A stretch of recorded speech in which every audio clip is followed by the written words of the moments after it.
Hello, everybody. Good afternoon and welcome. Thank you for joining us today for this rare virtual town hall on a topic other than COVID-19. It is a very important topic for us, however. This has been an extraordinary year across our society. The global pandemic has shifted us into a new normal. It has been very challenging for all of us to adjust.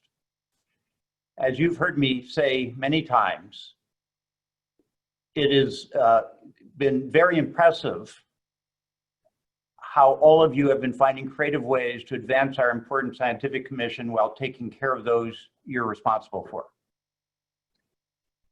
2 years ago, we launched the IDEA campaign to integrate inclusion, diversity, and equity into the fabric of the lab. And we have started to change our institutional practices to integrate those values into the way we do business. Even though we are in this new work environment now, we are still just as committed to increasing diversity at the lab. Indeed, the last 6 months have shown all of us, now more than ever, we need to give priority to promoting diversity, equity, and inclusion in our lab community and in society. So early this year, I was trying to decide who would be the best person to talk to our laboratory about these issues, and particular racial inequity in the science and engineering community. I realized that I had been most impressed with the communications on these issues from UC Davis Chancellor Gary May. But as I was getting ready to invite him for a visit to Berkeley, the pandemic shelter-in-place came upon us. Then, as all of us were recoiling from the shock of George Floyd's murder, I read the opinion piece by the Chancellor titled, "George Floyd Could Have Been Me." It spoke to me in a way few other writings have done, and I realized I needed to ask him if he would visit us virtually this summer. So that's why I was so pleased when Gary accepted my invitation to speak with us about his efforts to build diverse and inclusive organizations. Gary May became Chancellor of UC Davis 3 years ago after a 26-year career at the Georgia Institute of Technology, where he spent 6 years as the dean of their very distinguished College of Engineering. He is UC Davis's first African-American chancellor and only the second in the UC system. He leads a world-renowned university with 40,000 students. It's a leading research institution in physical sciences, biological sciences, medicine, engineering, agriculture, environmental sciences. And for this reason, we already have a wide range of collaborations here with Davis, and we are about to start joint discussions on how to start some more. Chancellor May is a highly engaged leader with a passion for helping others succeed. Throughout his career, he's championed diversity, equity, and inclusion in both higher education and in the research environment. He has also worked to eliminate racism and sexism in the institutions he has led. In 2015, President Obama honored him with the Presidential Award for Excellence in STEM Mentoring. Earlier this year, he was elected to the American Academy of Arts and Sciences for educational and academic leadership. A prominent voice in higher education, May is a commissioner of the National Council on Competitiveness, and he sits on the executive committee of the Association of Public and Land Grant Universities Board of Directors.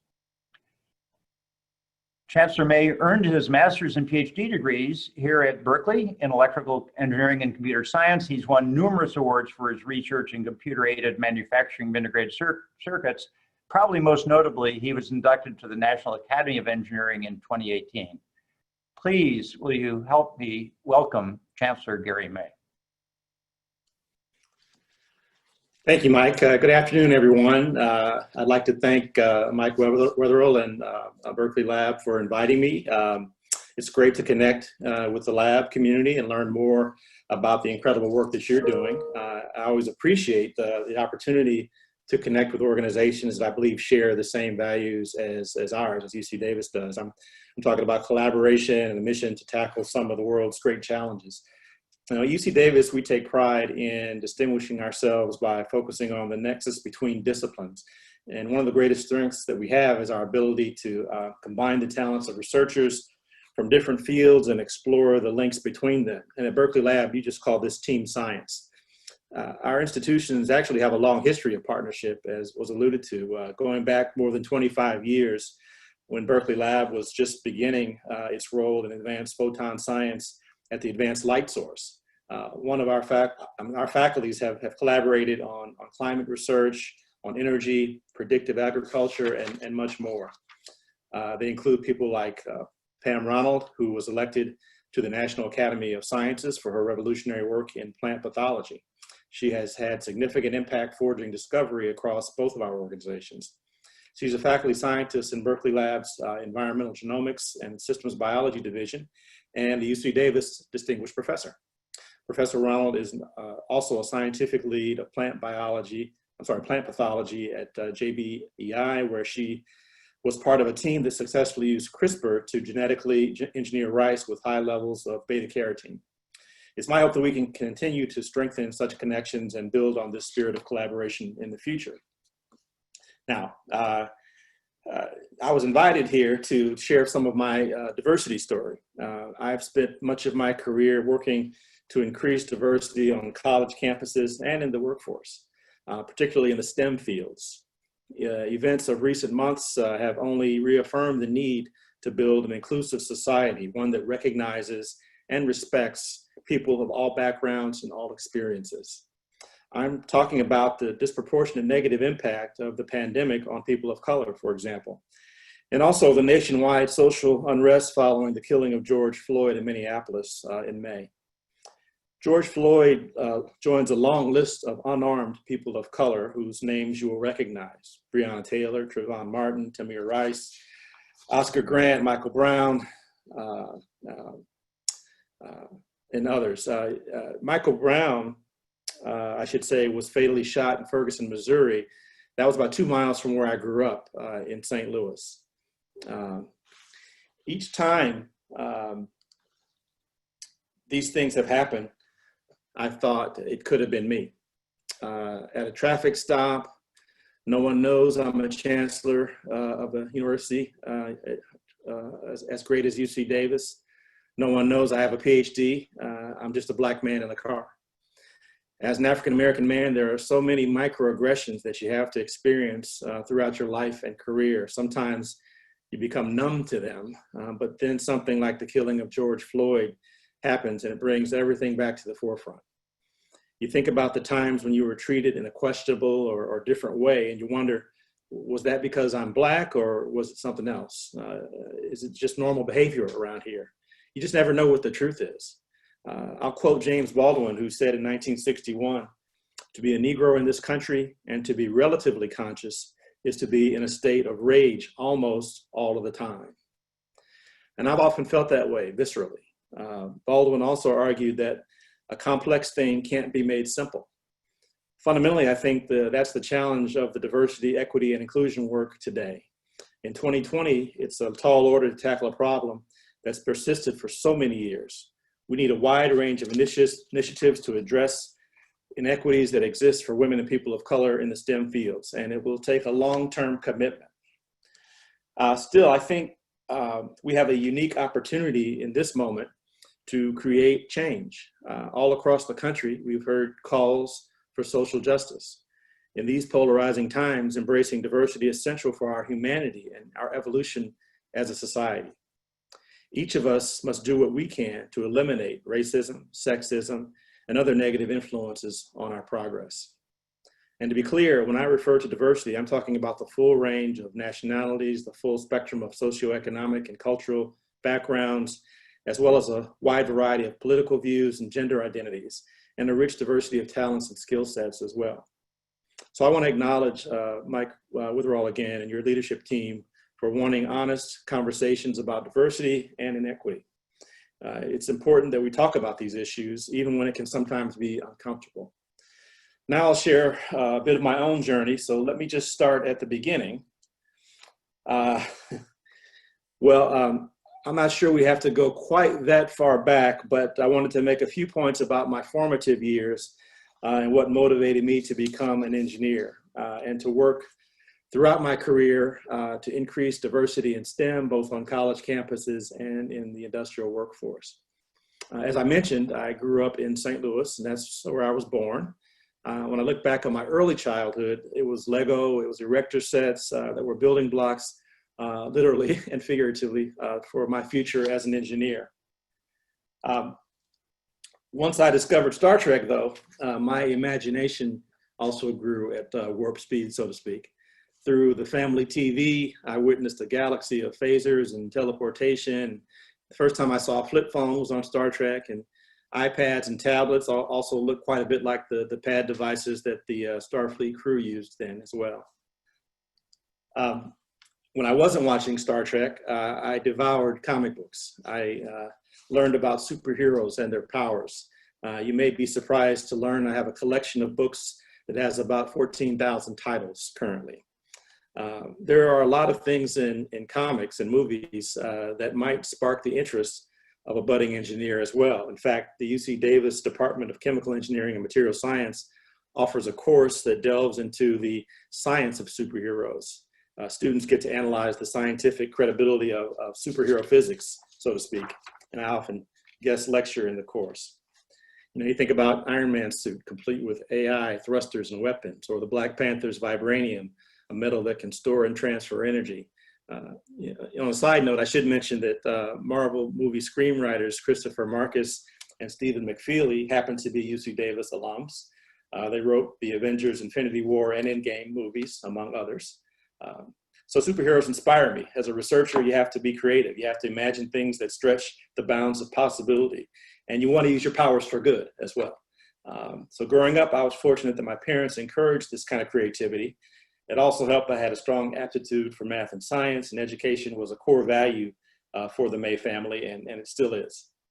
My mom was something of a groundbreaker. She was among the first African Americans to integrate the University of Missouri back in the 1950s. This was during the era of Jim Crow, laws that enforced segregation. Now it seems like Jim Crow was such a long time ago, but not really. You know, for me, obviously, it was just one generation ago. When my mom showed up at her dormitory for the first time, the house mother got really upset when she saw her. She didn't like the fact that Black girls were going to be living there in the dorm. She even questioned where they were going to shower. But Mom said, well, don't worry, it's not going to come off. And then she never gave up. Despite the hateful language and some other adversity that came her way during her college years, she didn't let anyone or anything get between her and her goal of earning a degree in education.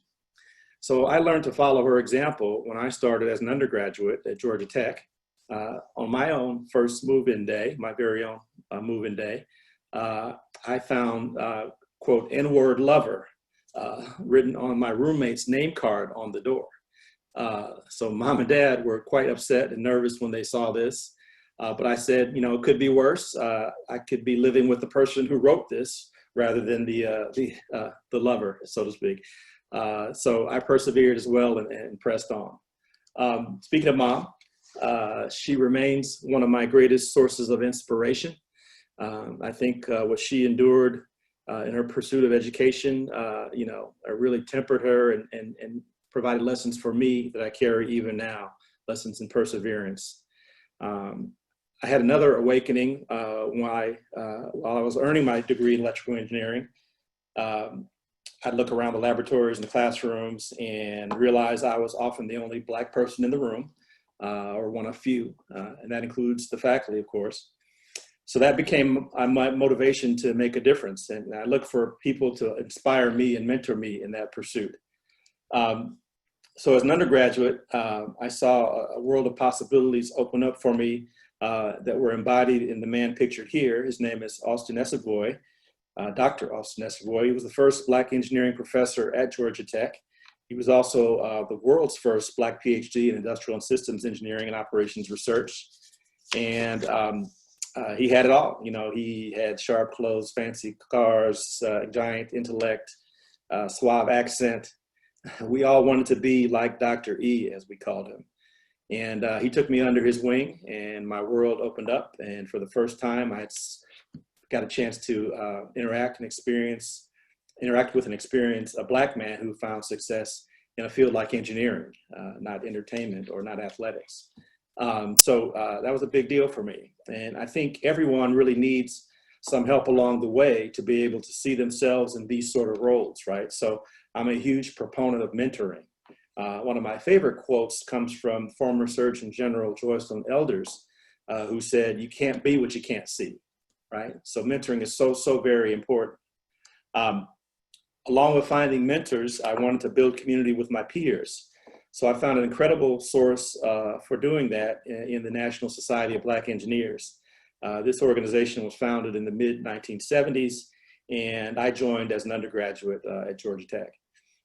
So NSBE was a game changer for me. It helped me connect with others who had the same passion for engineering, and we could relate to each other's struggles and feelings of isolation on our campuses.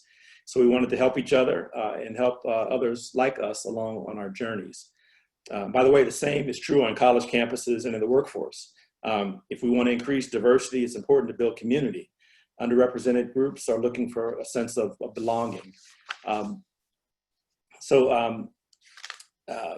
Here's a flashback to my hooding ceremony, my graduation at UC Berkeley, where I got my PhD in electrical engineering and computer science back in 1991.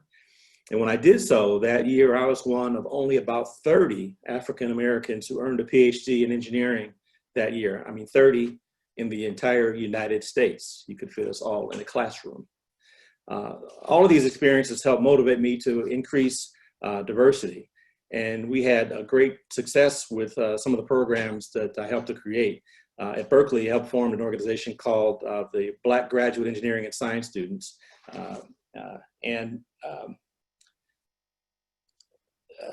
I'm also proud to say that I had a hand in creating a program called Superb there, summer undergraduate program in engineering research at Berkeley. Our goal was to create a diverse, talented pool and bring together a diverse, talented pool of students and motivate them to attend graduate school, hopefully at Berkeley. Superb continues to this day, as shown by this photo of some of the recent participants.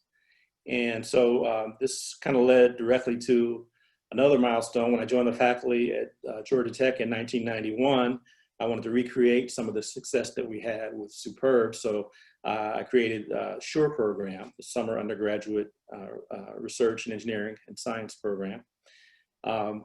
With help of a cumulative amounts of over $3 million from the National Science Foundation over many years, every summer we hosted underrepresented students at Georgia Tech to perform some research. Ultimately, our goal was to see them pursue a graduate degree, and that's exactly what happened. During that time, we saw about 75% of SURE students enroll in graduate school, and about half of those actually came to Georgia Tech for their graduate degree. I also served as co-creator and co-director of a couple of other programs there. One, facilitating academic careers in engineering and science, or FACES, and the University Center for Exemplary Mentoring. It's another program. The goal for both of these programs was to increase the number of underrepresented PhD recipients at Georgia Tech. And I'm really proud to say that over the duration of the FACES program, more than 430 people of color received PhDs in science and engineering at Georgia Tech, and that was the most in such fields in the nation. My dad used to say that one day I was going to be president, and that didn't quite happen, but I did get to meet a couple of them. This one here in 2015, as was mentioned in my introduction, I received the Presidential Award for Excellence in Science, Mathematics, and Engineering Mentoring from President Obama. This was due to my efforts in underrepresented student support at Georgia Tech and the success that we achieved.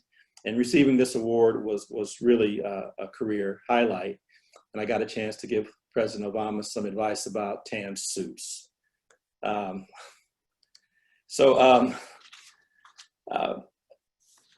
me just talk about why I think diversity is important in STEM, both for academia and business. I believe deeply that we need to prepare students for a workforce that's increasingly diverse and increasingly global. Businesses, laboratories, universities are all going to be needing to fill the shoes of the current workforce. And there's a competitive need to sustain U.S. global leadership in innovation. So diversity isn't just a buzzword. It's at the root of innovation and technological advancement. The greater the diversity we have in our research, the more likely we can make discoveries and solve problems. A wide mix of backgrounds and experiences and ideas are necessary to make that happen efficiently and robustly.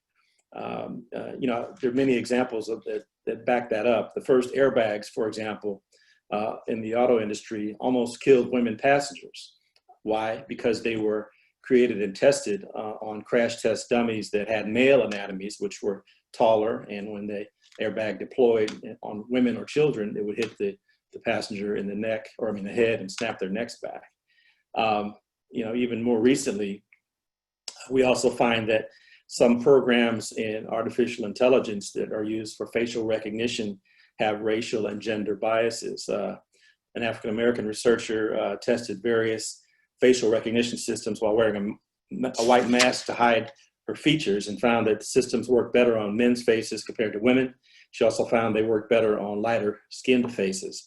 In fact, she recorded error rates of up to 47% on darker skinned women like herself. And this researcher pictured here is Joy Buolamwini, who's one of our undergraduate students at Georgia Tech, who we are quite proud of. One more example that's a little bit scary and similar. Another study found that people of color are more likely to get hit by driverless cars.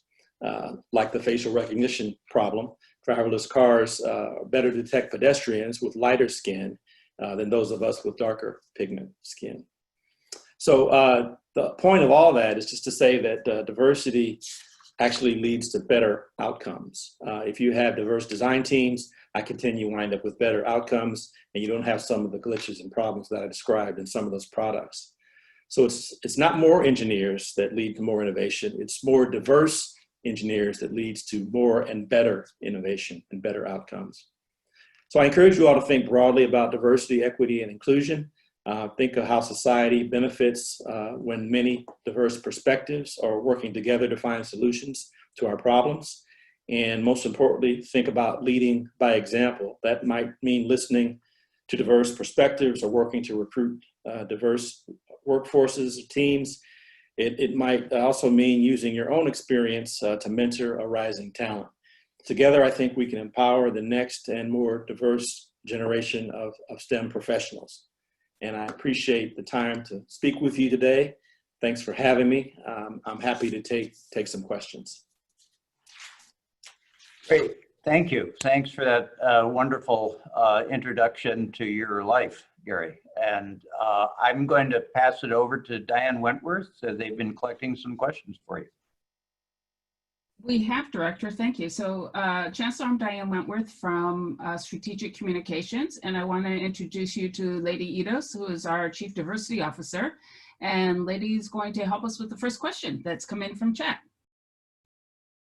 Good afternoon, Chancellor. Great to see you again. For folks who don't know who I am, Lady Idos, Chief Diversity, Equity, Inclusion Officer. And going to the question here in chat is how do you get people on board with equity and diversity when they perceive it as a potential threat, whether it's to their position or their work? How do you, sort of start the conversation of influencing and getting people on board? That's a great question. So I have to say it's much easier when you're the boss, I've learned. but I think, not to be flippant, I think really what you have to do is show that it's a win-win. You don't want people to be threatened by it. You want them to see that, as I showed in some of the examples, if we have a diverse community, we're going to do better business, have better products, do better research, and everybody wins. So you shouldn't view this as it's not pie where you're going to lose a slice of the pie. You're actually growing the pie so that everyone benefits and that we have more influence and better influence on society through the products that we're trying to produce. Thank you, Chancellor. You've accomplished a lot throughout your career. And one of our audience members has asked, how have you brought along others in creating this change? Yeah, thank you for that question. I think as I try to illustrate throughout my career, it's been really a high priority for me to find others to follow in my footsteps. So I've created all these programs throughout STEM programs for minority students. I've also hired many faculty. I've also produced, when I was a dean, I have a dean's tree of about 7 or 8 people that are deans around the country now that I was able to mentor. So I think, again, I want to stress the importance of mentoring. And that means being a mentor. It also means finding a mentor. And it's just been a high priority for me. I get a lot of fulfillment out of that. When I see my students achieving something, when I see someone getting an award, when I hear that I made a difference in someone's life, it just gives me a sense of fulfillment that you really can't match. So I think I've been lucky enough to influence hundreds of other minority engineers and scientists. Thank you, Chancellor. There's some great support for the programs you've started, including Superb and Sure. And the question here, since we have a connection, or we want to make the connection with the lab community, is how can we, or if you have any pointers for us to get connected and offer research opportunities with these programs? Is it just making the connection, or is there something more we need to do? Yeah, I think it's critical for organizations to find good partners in these endeavors. I think one of the things we learned at Georgia Tech by partnering with some of the local HBCUs in the Atlanta area, we were able to not only find a pipeline of talent, but also folks that would be able to be our partners in research and other endeavors. So I would encourage Berkeley Lab to do likewise, to find partners, to look for ways to get students involved in internships and other activities at the lab in the summer and throughout the academic year, and to keep track of those students and eventually put them in the pool of professionals that you might eventually hire. And I think those kind of partnerships will pay off. So, Chancellor, following up on that, you talked about the programs you started at Berkeley and at Davis, the Superb and the Sure. Do you have any pointers for how the lab can grow our own groups like that and better connect with some of these other campus programs? I think some of the models that I spoke about, undergraduate research, for example, is a great model that's easily replicated. And I think if you want to put some resources in that direction, you could put together a program that would bring some students to the lab, give them an experience, give them some exposure to not only what you do there, but the people there that they work with. And a positive experience like that is so beneficial. It's beyond whatever you might also do in terms of recruitment. They actually get to live it day to day. And so I would encourage those sorts of programs. Chancellor, there's a question here about pipeline and sort of your thoughts on pipeline in general. We talk about it from sort of K through 12 all the way to the end. So often when people talk about the lack of diversity in STEM, this is a question in chat, people say the problem is the pipeline and that at our lab level, we can't hire people who don't exist, as in they're not out there, sort of thing. What would you say to those folks? We talk about it sort of happening in K through 12, but what would you say to the folks about, lack of talent at this level? Yeah, you hear, and certainly there is a pipeline issue, but I think that's a cop-out. I think that there are opportunities that are available. I like to use this analogy. The famous bank robber, Willie Sutton, they asked him, why do you rob banks? And he said, because that's where they keep the money. So the point there is go to find the candidates where they are being produced. That may mean you have to get out of your comfort zone. You can't just look at the places you've traditionally looked for talent and for candidates. You might have to find, you might have to partner with an HBCU or an HSI or places where minority talent is being produced. And that, I think, is a very, very sound way of addressing this issue. I'll tell just a quick story. At the NSBE convention, we used to do these engineering deans panels, and this same question came up from the audience, and one of a colleague who I won't name said the same thing, well, we just can't find any faculty candidates.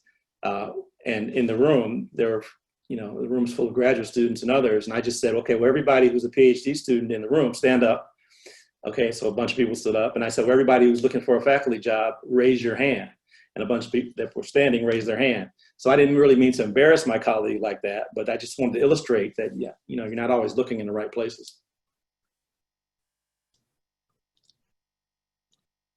So Chancellor May, one of the questions that's come in is, do you have some recommendations for people of different ethnicities to cope with the racism that they possibly face daily? You had mentioned that, your own concerns in the article in the San Francisco Chronicle, and just would like your response back to what we could all be doing. Yeah, I think it helps for the individual. It helps to call it out, for one, and to look for resources and support. Hopefully, there maybe perhaps through Lady's activities in her office at Berkeley Lab, there are support mechanisms. I encourage organizations to do climate studies and to sort of measure and take the temperature of the place and understand where the gaps might be. I think it's important for leadership to mirror these kind of attitudes. So it's important for Mike and his team to make sure that they are representing the proper tolerance and support for diversity, so that people feel like they are empowered properly. And sometimes you have to just be you have to persevere and work through it, because you can't totally eradicate it. It's going to take a long time. So we got to play the long game here.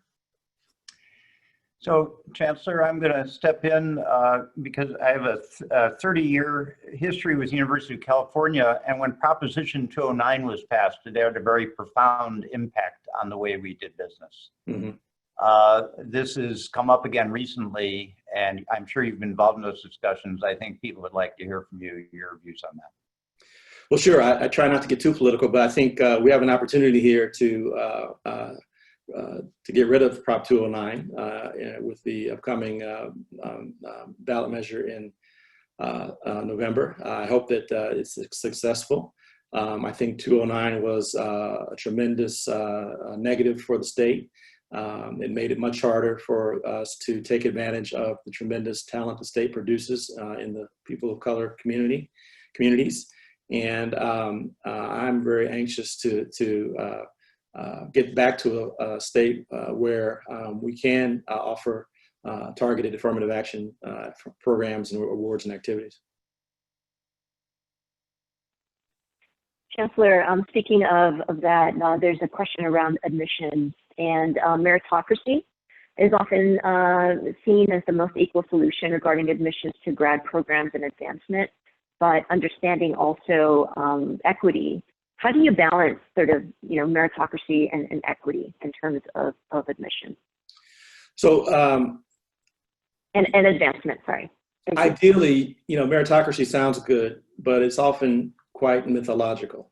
I think, particularly with regard to admissions, you may have noticed the UC just decided to get rid of using the SAT and ACT for admissions for that purpose, because with those, those tests were more highly correlated with zip code than they were with talent, right? And we find that students that had means and resources could take preparation courses and do better on these exams. And there was no indication of what their innate talent necessarily was. So there are better ways to measure talent. And I think the best way is to observe and experience people at work. So these programs like the ones I mentioned, where you get to see someone, what they can do on a day-to-day basis, are much more indicative of their potential success than a standardized test might be. So that is not to say, however, that people of color cannot excel on standardized tests. I did quite well on my SAT, but I think that there was so much bias inherent in the way that those were developed and administered that it was disadvantaging many people. Chancellor, we've got a couple of the similar questions here on microaggressions that have come in through the chat. And just based on your personal experience, can you share some of those examples with us if you're comfortable with that? Oh yeah, I've one that so at every level of leadership that I've had, the past 3 levels, where I was actually the first African-American, I was first African-American chair of electrical and computer engineering at Georgia Tech. I was the first African-American dean of engineering at Georgia Tech, and now the first African-American chancellor at UC Davis. At every level, the first meeting of colleagues that I attended, I got this question. Well, everyone's making introductions. And I'd say, I'm Gary May from UC Davis. And this would be a meeting of chancellors and presidents, right? And I'm Gary May from UC Davis. And so someone would ask me, well, what do you do at UC Davis? It's a meeting of chancellors and presidents. Likewise, similar meetings of deans and department heads at the other levels, same experience. So microaggressions happen, and they happen even at my level. So that's just something we have to be mindful of, and we have to be intentional about eradicating. Chancellor, one of the things we talk about to increase diversity and applicants is to look beyond your network. And so what have you been doing at Davis to encourage the hiring committees to look at a wide range of networks and not just the people that they know? Yeah, well, in addition to just, preaching that gospel, I also have, we've also started requiring faculty candidates to write diversity statements as part of their package. So you write a teaching statement, a research statement, and now you have to also write a diversity statement. Not to say that everyone has to be a champion of diversity who's developed all these programs and done all these, these things, but to recognize that the people we hire, particularly at a public university with the demographics of California, has a responsibility to be able to educate people with diverse backgrounds. And we just want to see what their thought process is and how would they approach that responsibility to be responsive to that population of students. How would they include those students in their research activities? How might they change their pedagogy to make sure they're capturing that audience? And just make sure that they've thought about these issues deeply. So we've done that for the past couple of years. It was not without challenge. There's been some pushback, but we think we've settled into a policy that we think will work for us. It's enabled us to hire not only more faculty of color, but also has enabled us, I think, to make better decisions about the faculty that we hire to make sure they have the right sort of outlook about diversity.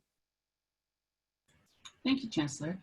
One of the questions that's on our chat line is, what advice can you give to those of us who are embarrassed by the biases that we've developed over our lifetime? There's a lot of fear about talking openly about this subject. It's not an excuse, but what sort of advice can you give us to start getting over that fear of having this discussion? Well, first I'd say don't be embarrassed. I think that shows a level of self-awareness that means you're on the path toward, improvement, enlightenment. So I think I'd say talk about them openly with people. These are uncomfortable conversations, but unless we have them, we're not going to make any progress and get anywhere. Hopefully there's a safe space for you to have these conversations, but I think I wouldn't be embarrassed by it at all. We all have our biases, and recognizing our biases is the first step to getting rid of them. Chancellor, with the question in chat here, with the recent events going on around George Floyd's murder, I think there's been a lot of introspection and people feeling like, what can people do? And so what are your thoughts on, helping to bring people closer together and appreciate differences? A lot of times people are in their silos and they sort of know who they know, whether it's ethnicity, gender, et cetera. But how do we start to break those walls down and develop relationships with, different types of people sort of outside of our own comfort zone? Yeah, I think organizations and leadership has to be intentional about this. I think you have to provide venues and mechanisms and activities that encourage people to intermingle beyond what they would normally do. You have to sort of break down the silos. One of the things I've done in my career that was very, I think, successful was I keep talking about mentoring and how mentoring is important. So I would give awards to the best mentor-mentee pair when I was back as a dean, and would encourage the mentor and mentee to be from different backgrounds. And I think we just have to find ways to get people together and get people to talk about these issues and not feel that there's any kind of negative repercussions for expressing the views that they have that they want to be educated about. So, Chancellor, sort of a follow-up to that question, we've had several people ask us about, do you have any examples of how you dealt with employees who resist talking about diversity or taking actions along those lines? Do you have any examples you can share with us? Well, I think, you know, just like we have various types of training when we start a job, you may have training on information security, or you may have training on sexual violence or other things that you have to do to be an employee at a particular place. I think it's a good idea to think about diversity training or diversity exploration or education as part of our onboarding processes. And people then don't have an excuse and can't say they didn't have an opportunity to learn. Now, in some of the extreme cases where someone is just refusing to be cooperative, then you have to have a progressive disciplinary policy in place that takes care of that, and a part of the organization which does that, which most of us do, and if you don't, you should, right? Chancellor, we have a lot of questions in chat, so thank you for bearing with us here. There's a lot of engagement and interest. No problem. Thank you. Some of the things that we've been starting to do here at the lab too is taking a look at institutional equity and structural equity. And one of them is equitable advancement and promotion. What are some of the things that you would recommend, or something that you have done to address the ways in which people move up? I'm sure you've seen in the past, maybe tap on the shoulder, that kind of thing, and it leads to continued sort of inequities. What would you say on this topic? Yeah, one practice that seems to have some merit is this so-called Rooney Rule, where whenever there's an opportunity to advance, you require that the pool that you interview has diversity in the pool. You don't require that particular outcome, but by having diversity in the pool, a person from a disadvantaged background or underrepresented person, let's say, may not actually get the job or get the position, but they get some exposure and visibility.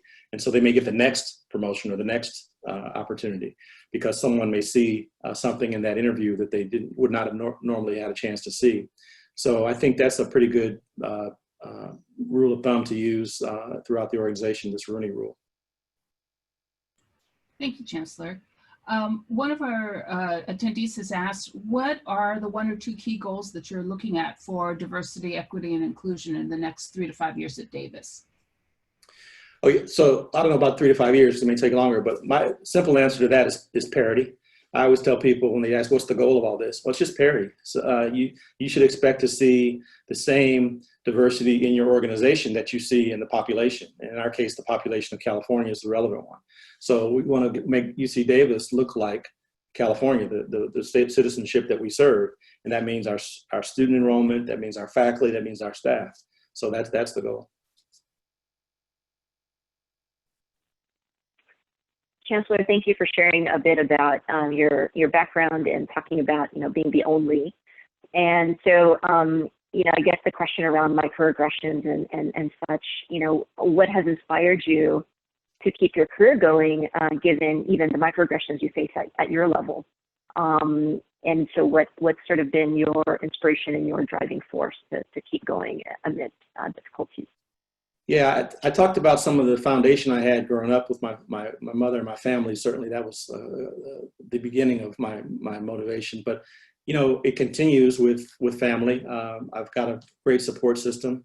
I think it's important to be well-rounded and to have a family or some support system of some sort to be able to lean on. My wife is a great partner for me.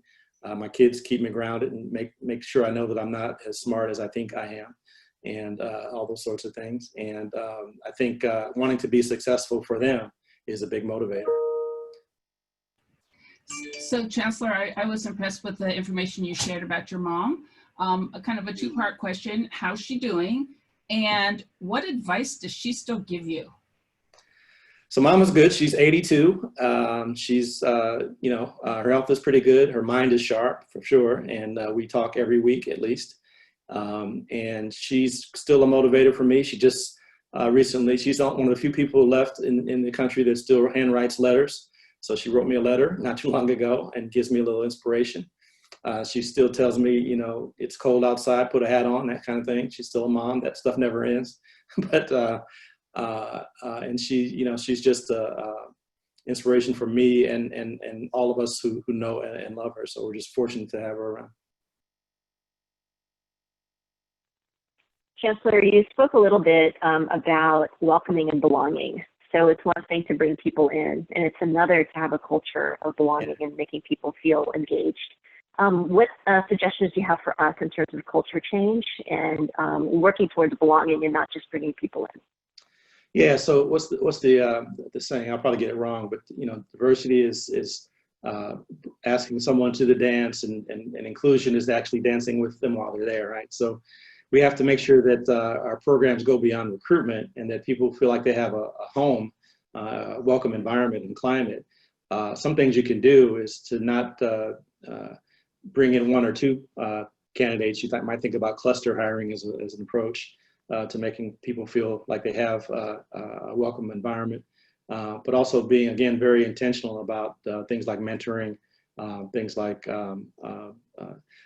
what happens outside of the workplace, and making sure people feel like they have, simple things like, if you bring in an African American candidate, do they have some place they know where to get a haircut, or go to church, or things like that, and make sure that you are aware and conscious of the total person and the total person's needs, and want them to be feel good about their employment situation there at the lab. Chancellor, just like UC Davis, the lab is very international.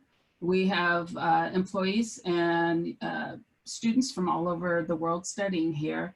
And so can you speak a little bit about how diversity might look for those people who are coming in from another country? They don't necessarily have the same background and experience that those who have perhaps spent more time in the United States might have. Yeah, that's a great question. I don't know that I have the solution there, but I do think it's important that, as I said, you have to recognize diversity in all of its dimensions. And I think even though you may come from a country or an environment where the distribution of ethnicities is different than it is in the U.S., there's still dimensions of diversity that I think are relevant for all populations, and we need to make sure that we celebrate those differences in people and allow those different people to have different paths and avenues for success in our organizations, regardless of their nation of origin. Chancellor, there's great interest in mentoring, and I know that you can't emphasize it enough. And so there's several teams that are asking about, how they can do this effectively. Yeah. For organizations who have not gone down this path, do you have any early advice on sort of the foundational and getting this set up? Yeah, I can tell you how not to do it. Sometimes people start mentoring programs and they artificially match people. This is your mentor, this is your mentee. Don't do that. It doesn't work. It's much better if it's organic. So, a better approach would have you'd have a group of people interested in being mentors and a group of people who are interested in being mentored, and get them together and let them sort of self-organize. And that seems to work better. And again, you have to value that mentoring. So by my example before, when we gave an award for mentoring, that, let people know that's something the organization values, and gave them some incentive to be a part of the mentoring program. There is a follow-up question in how you selected these awardees. I think we are also looking for recognition. How did you select who would be best mentor, best mentee? Yeah, there was a process. I mean, there was a form to fill out, and you had to get letters, and then there was a committee that made the decisions. There was a fairly rigorous process to make those decisions. All right, Chancellor, this is a question it's been bothering me this whole time here. You've mentioned the chemical sciences class that you guest lecture on with the super. Yeah. So we need to know, since the Berkeley Lab is a learning organization, okay, how do super suits really work? And the second part of that is, what super suit would you be wearing and why? So everybody who's an engineer is an engineer because they wanted to build an Iron Man suit, right? So that's why we're here. I was a few billion dollars short on capital for that endeavor, so I wasn't able to do that. But in all seriousness, I think this whole idea of stretching the bounds of human capability is so intriguing to all of us. And not that we're going go to those extremes that you see in the comics, but I think, you know, having a sense of kind of whimsy kind of stretches your imagination and allows you to think about things that you might not have thought about before. I think, you know, it feels like robotics have been tremendously influenced by early science fiction. So have fields like, you know, I've mentioned things like the flip phone and the desktop computer and voice activation and all those things influenced by Star Trek. So I think it's a healthy use of your imagination to explore those kind of things and help with your creativity. Chancellor, we're nearing our time. I do have a question for you, since most presidents right now are dealing with COVID and bringing students back on campus. So the question here is, how do we bring quality education to our students of all ages under these conditions, including remote? Yeah, so you know, again, this is not one where I have the definitive answer, because we're all sort of uncertain and sort of struggling here. But what we're planning to do is have a hybrid approach where we have a limited number of in-person classes on the campus, and most of our learning is still conducted in a remote manner online. I think less than 10% of our curriculum will be actually in person. It'll be laboratories and performance and studios and things like that that have to be done in person, practicing the appropriate social distancing and masking and the other precautions that we need to put in place. So we're also going to have a fairly rigorous initiative campaign to encourage our students, and everyone for that matter, to behave properly and wear their masks and do things they should do. And we're also going to have some policies for enforcement on the back end to make sure that if people are bad actors, that there's a consequence, which probably will be some limitation to access of the campus. Okay, so Chancellor, I'll step in now and say, as you were talking about online education, this has been a marvelous version of online education for me, and I think for all of us here. We have learned an enormous amount about what you've done, but also about what we can be doing here. And I speak for all 500 of us on this call to say how thrilled we are to be talking to you today. So I'd like to say I look forward to working with Davis even more in the future, and to say for all of us, thanks very much for talking to us today. Thank you for having me, Mike. It was a pleasure to be here with you, and good luck. Okay. So with that, I think we're all set and done. So everybody quietly applaud the Chancellor, and we're off. Thank you. Thank you.